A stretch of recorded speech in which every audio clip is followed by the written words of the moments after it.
एक लड़की तूफान में अपने दोस्तों के साथ फंस जाती है, जहां बदकिस्मती से वो अपने दोस्तों को खो देती है। जिसके बाद उसने ठान लिया कि मैं इस मुसीबत की वजह को जड़ से खत्म कर दूंगी। अब क्या वो इसमें कामयाब हो पाती है और वो मुसीबत की जड़ क्या थी और उनके साथ क्या क्या हुआ, चलिए जानते हैं आज की इस कहानी में। तो शुरुआत होती है 5 स्टूडेंट्स को दिखाने से जो साइंटिस्ट बन रहे थे। इनमें जो हेड थी उस लड़की का नाम केट होता है और चारों उसकी दोस्त थी। ये लोग मौसम के साइंटिस्ट हैं, यानी मौसम की सूरत हाल क्या है इस सब के बारे में जानकारी के साइंटिस्ट। यहाँ केट वीडियो बना रही थी और वो बताती है कि मैंने एक केमिकल लिक्विड बनाया है जिसे हम आने वाले तूफान के बीच छोड़ने वाले हैं, क्योंकि इस केमिकल लिक्विड की मदद से हम तूफान को रोक सकते हैं। जिसके बाद ये लोग अपनी गाड़ियां लेकर आगे बढ़ने लगे। जब ये लोग तूफान के करीब पहुंचे तो केट का एक दोस्त जिसका नाम जावी था वो अपनी गाड़ी के साथ पीछे ही रुक जाता है, क्योंकि वो डिवाइसेस को एक्टिवेट करके तूफान की रीडिंग लेने वाला था। जबकि केट और बाकी सब उन केमिकल की कैंस को लेकर आगे बढ़ जाते हैं। पर जैसे ही ये तूफान के और करीब आई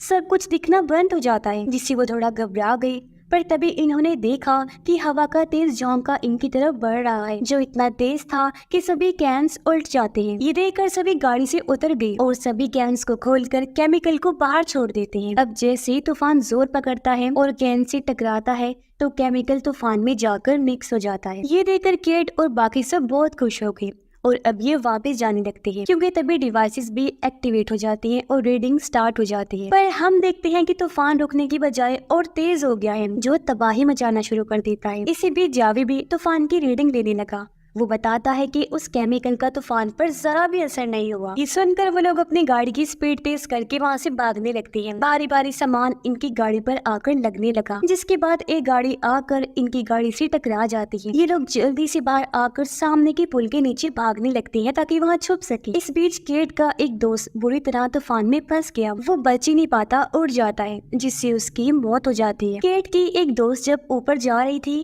तो तभी भारी सामान आकर उसे टकराने लगा, जिससे वो बेचारी भी मारी जाती है। केट और उसका एक दोस्त ऊपर चढ़ने लगे, पर तूफान अभी भी बहुत तेज था, रुकने का नाम ही नहीं ले रहा था, जिसमें उसका दोस्त भी उड़ जाता है और उसकी भी मौत हो गई। अब सिर्फ यहाँ केट ही थी। वो लोहे की बारी चीज को पकड़कर यही रुकी रहती है और गाड़ी वाले चारों दोस्तों में से सिर्फ वही जिंदा बचती है। कुछ घंटों के बाद जब तूफान रुकता है तो केट बाहर आती है। हर तरफ बस तबाही मची हुई थी, जो देखकर केट काफी परेशान और दुखी हो जाती है। अब इन लोगों को या वेदर ऑफिस वालों को जरा भी अंदाजा नहीं था कि ये तूफान इस कदर बड़ा और भयानक होगा, ये पूरे शहर को ही अपने लपेट में ले लेगा। इस हादसे में सिर्फ केट और जावी ही जिंदा बचे थे। इसके बाद हम 5 साल के बाद का टाइम देखते हैं, जहाँ केट न्यूयॉर्क में रह रही थी और वहाँ के वेदर ऑफिस में रिपोर्टिंग का काम करती है। उसने अपना पुराना घर छोड़ दिया था, क्योंकि उस हादसे में अपने दोस्तों को खोने के बाद वो टूट गई थी और उस घर में रहने की वजह से उसे अपने दोस्त याद आया करती थी और वो सारा वाकया भी। अब एक दिन जावी केट से मिलने उसके ऑफिस आता है।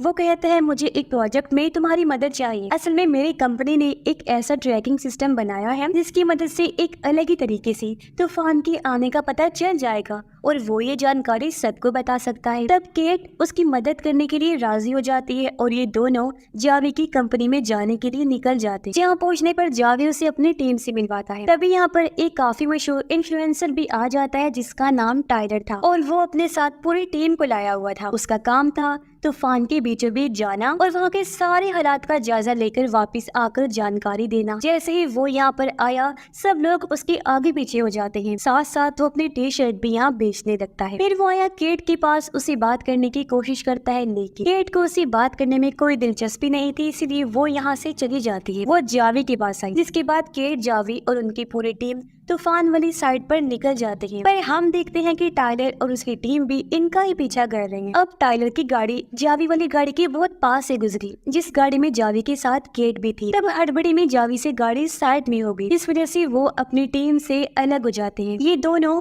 तूफान के करीब पहुंच गए थे। तूफान तेज होता जा रहा था, इसलिए दोनों जल्दी से गाड़ी से उतर जाते हैं। जावी अपने डिवाइसेस को एक्टिवेट करने में लग जाता है, जबकि केट तूफान को देखने लगती है। अब जो उसका डर था तूफान को लेकर, वो फिर से उभर जाता है, जिससे वो काफी घबरा गई और जावी को वापस चलने का कहती है। वो काफी बौखला रही थी, इसलिए ये अपना काम अधूरा ही छोड़कर वापस आ जाते हैं। पर इस बात से जावी केट पर काफी गुस्सा करता है। पर तभी हम देखते हैं कि टाइलर तो अपनी टीम के साथ मजे करते हुए गाड़ी लेकर तूफान के बीचों बीच जाने लगता है। वो गाड़ी को पूरी तरह महफूज करने, खतरे से बचाने और उसका बैलेंस ठीक रखने के लिए इसे सिक्योर करने का फैसला करता है, जिसके लिए वो जमीन में ड्रिलिंग करके सिक्योर करता है, जिससे गाड़ी पूरी तरह स्टेबल रहती है। ये लोग फिर तूफान के और अंदर आ जाते हैं। यहाँ पटाखे जलाकर ये लोग काफी इंजॉय करते हैं। दूर से केट और जावी भी इनको ऐसा करते हुए देख रहे थे, वो भी काफी हैरान रह जाते हैं। अब देखते ही देखते शाम हो गई, जहाँ ये लोग एक होटल में जाते हैं। टायलर और उसकी टीम भी इसी होटल में रुके थे,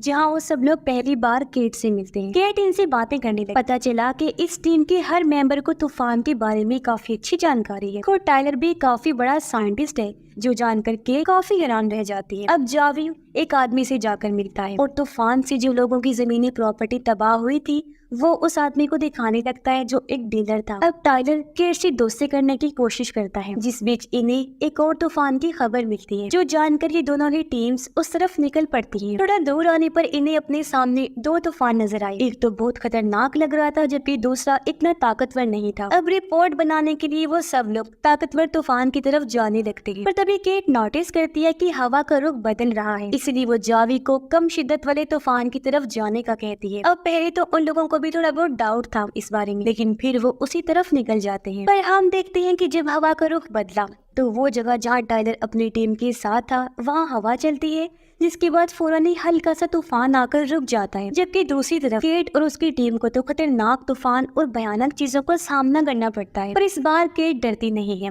बल्कि उसने हिम्मत से काम लिया और वो जावी का साथ देती है। इस बार जावी भी अपने डिवाइसेस को एक्टिवेट करने में कामयाब हो जाता है। तभी केट नक्शे पर देखती है तो उन्हें पता चलता है कि पास ही के गाँव में बहुत बड़ी तबाही मची है तूफान की वजह से। ये जानकर केट को काफी दुख हुआ और वो गांव वालों की अब मदद करना चाहती थी। ये जब उस गांव वाली साइड पर आए तो केट देखती है कि यहाँ तो टायलर पहले ही अपने टीम के साथ लोगों की मदद कर रहा है, उन्हें खाना खिलाकर। टायलर की वर्कर बताती है कि हम अपनी चीजें बेच कर ही इन गरीब लोगों की मदद करते हैं, जो सुनकर केट के दिल में टायलर की काफी इज्जत बढ़ जाती है। यहाँ पर जावी भी उस डीलर को लेकर आया था, जिसे उसने यहाँ की जमीनें दिखाई थी और वो डीलर को यहाँ रहने वाले लोगों से मिलवा रहा था। अब ये चीज केट को अजीब तो लगी, पर वो समझ नहीं पाती कि जावी आखिर कर क्या रहा है। फिर जब केट वापस होटल में आई, यहाँ टायलर भी आ जाता है, जो उसके लिए खाना लेकर आया था। यहाँ आखिर इनकी अच्छी दोस्ती हो गई और ये बातें करने लगती है। रात को ये लोग बुल का मैच देखने जाते हैं। ये लोग जब ग्राउंड में बैठे हुए थे तो अचानक तेज हवा चली, तो जल्दी ही तूफान की शक्ल ले लेती है। तूफान का जोर देखकर लोग डर गए, इधर उधर भागने लगते हैं। लोगों को इस तरह घबराया हुआ देखकर केट और टायलर उनकी मदद करते हैं। वो सभी लोगों को लेकर एक शॉप पर आ गए,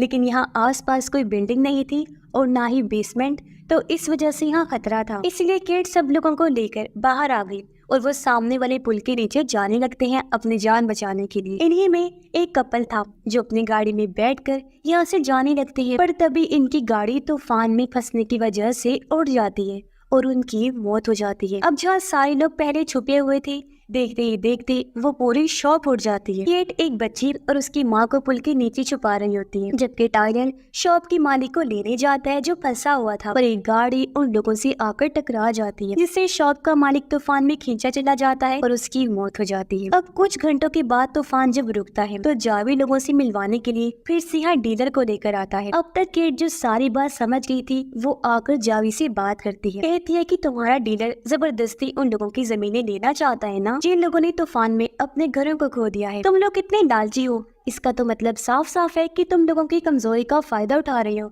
ये बहुत गलत चीज है। जावी कहता है कि गलत और ठीक की बात तुम तो बिल्कुल मत करो, क्योंकि तुम्हारे प्रोजेक्ट में गलती की वजह से मैंने अपने तीन दोस्तों को खोया है। ये सुनकर केट एकदम चुपचाप हो गई, वो दुखी हो गई थी। अब जावी को जब अपनी गलती का एहसास हुआ तो वो केट से माफी मांगता है, पर केट उसकी बात सुनने को तैयार नहीं। वो अपनी गाड़ी में बैठकर यहाँ से निकल जाती है। वो सीधा अपने घर आ गई जो पास ही में था। अब क्योंकि काफी टाइम के बाद वो घर आई थी तो इसकी वजह से उसकी मॉम काफी खुश हो जाती है। केट अपने स्कूल टाइम के प्रोजेक्ट्स को देखकर अपनी यादों को ताज़ा कर रही है। तभी यहाँ पर टायलर भी आ जाता है। वो कहता है कि केट तुम कौन हो मैं जानता हूँ, मैंने खबरों में देखा था और जो कुछ तुम्हारे साथ हुआ है उसमें तुम्हारी कोई भी गलती नहीं है। जिसके बाद टायलर, केट और उसकी मॉम खाना खाते हैं। अगले दिन टायलर केट को उसके पुराने प्रोजेक्ट पर काम करने को कहता है, जिसकी मदद से वो तूफान को रोक सकती थी। पर यह सुनकर केट दुखी हो जाती है। वो रोते हुए टायलर को कहती है कि मैं ऐसा कैसे करूं, क्योंकि उसी प्रोजेक्ट में मेरे दोस्त मारे गए। उसे टाइलर पर गुस्सा भी आ रहा था कि इसने ये बात क्यों छेड़ी, और वो गुस्से में उसे अपने घर से चले जाने को कहती है। पर शाम को जब टाइलर जाने लगा तो केट उसे रोक लेती है। वो उसे माफी मांगकर यही रहने का कहती है, क्योंकि अब उसे टाइलर की मदद चाहिए थी अपने प्रोजेक्ट में। जी हाँ, वो दोबारा अपने प्रोजेक्ट पर काम करने के लिए राजी हो गई थी, जिसके बाद दोनों साथ मिलकर उस प्रोजेक्ट पर काम करने लगते। इनकी रीडिंग्स और हर चीज बिल्कुल सही थी। जिसके बाद ये केमिकल वाले कैंस लेकर एक बार फिर तूफान में जाते हैं। तूफान के बीचों बीच आकर इन्होंने केमिकल्स वहाँ छोड़ दिए। इससे पहले पहले तो तूफान काफी तेज होता जाता है, लेकिन फिर धीरे धीरे कम होता है, बिल्कुल रुक जाता है। ये चीज केट के लिए बहुत बड़ी थी। वो बहुत खुश हो जाती है कि शुक्र है आज आखिरकार मेरा प्रोजेक्ट कामयाब हो गया है। अगले दिन केट से मिलने यहाँ जावी भी आया। वो उससे माफी मांगता है और कहता है कि मुझे अपने प्रोजेक्ट के लिए पैसे चाहिए थे, तो फंडिंग के लिए ही मैंने डीलर से उन लोगों की बात करवा कर गलत रास्ता अपनाया। तब केट भी उसे माफ कर देती है। अगले दिन केट और टाइलर फिर से तूफान का पीछा करते हुए उसके अंदर जाने लगे। इस बार टाइलर की पूरी टीम भी इनके साथ ही साथ जावी और उसकी टीम भी इन्हें ज्वाइन कर लेती है। सारे जब आगे बढ़े तो ये लोग काफी घबरा जाते हैं, ये देखकर कि तूफान तो इतना तेज होता जा रहा है कि इन्हें सामने की कोई भी चीज दिखाई नहीं दे रही। जावी की गाड़ी तो उल्टी होने लगी। अचानक पास ही की मिल में इस तूफान की वजह से बिजली की खराबी हो जाती है, जिस वजह से एक के बाद एक धमाके होने लगते हैं और पूरी मिल में आग लग जाती है। अपनी गाड़ी को ऐसे होता हुआ देखकर जावी वापस जाने लगता है, जो देखकर टाइलर, केट और बाकी सभी शहर की तरफ जाने लगते हैं, क्योंकि ये तूफान इतना भयानक था कि हर चीज को अपनी चपेट में ले सकता था। ये लोग जब शहर में आए तो हर तरफ भगदड़ मची हुई थी, जो देखकर केट और टाइलर लोगों को सामने वाले थिएटर में जाने का कहते हैं। पर अचानक एक बस आकर टाइलर से टकरा जाती है और उसका पैर भी उसके नीचे फंस जाता है और दूर पानी की टंकी भी इनके ऊपर गिरने वाली होती है। पर ठीक वक्त पर जावी आकर टाइलर को निकालता है और अब ये तीनों भी थिएटर में छुपने के लिए चले जाते हैं। पर तभी थिएटर की पूरी छत टूट गई और बहुत सारे लोग तूफान में फंसने की वजह से मारी जाती है। ये देखकर केट इस सब को शांत करने का फैसला करती है और वो इन्हें बताए बगैर केमिकल्स वाली गाड़ी लेकर निकल पड़ती है, ताकि अपने इस एक्सपेरिमेंट तजुर्बे को फाइनली कामयाब बना सके। जैसे तैसी मुश्किलों को सहते हुए वो तूफान के बीच आ जाती है। सबसे पहले वो गाड़ी को सिक्योर करती है, फिर डिवाइसेस को एक्टिवेट करके केमिकल्स को छोड़ देती है। देखते ही देखते सारा केमिकल तूफान में जाने लगता है, जिससे आसमान में हलचल होने लगती है। उसकी शिद्दत बढ़ने लगी। अब इसमें केट तो बच जाती है, पर अब धीरे धीरे तूफान में केमिकल घुलने लगता है, जिससे तूफान आहिस्ता आहिस्ता रुकना शुरू हो गया। फिर कुछ मिनटों के बाद ही सब कुछ शांत हो जाता है, यानी तूफान बिल्कुल रुक गया था। सब लोगों ने जब देखा कि खतरा टल गया है तो वो बाहर आए। टाइलर और जावी केट के पास जाते हैं, जिसकी गाड़ी पलटी हुई थी और वो किसी तरह बाहर आ गई, लेकिन खुशकिस्मती से उसकी जान बच गई थी, बस वो जख्मी हो जाती है। इसके बाद बाकी सब लोग भी वहाँ आकर केट की बहादुरी की तारीफ करने लगते हैं। फिर हम देखते हैं कि जावी केट को एयरपोर्ट छोड़ने आया हुआ है, क्योंकि वो न्यूयॉर्क वापस जा रही है अपने प्रोजेक्ट के लिए फंडिंग लेने के लिए। पर हम नोटिस कर पाते हैं कि टाइलर, जो केट को पसंद करने लगा है, वो भी एयरपोर्ट पर उसके पास आया, लेकिन इन्हें पता चलता है कि किसी वजह से केट की फ्लाइट लेट है, इसलिए टाइलर उसे लेकर वापस आ जाता है। फिर हमें बताया जाता है कि केट, टाइलर और जावी ये तीनों मिलकर अब इस प्रोजेक्ट पर काम कर रहे हैं और हमेशा साथ रहकर मिलकर काम करने का वादा करते हैं, जिसके साथ ही ये शानदार कहानी भी इधर ही खत्म हो जाती है।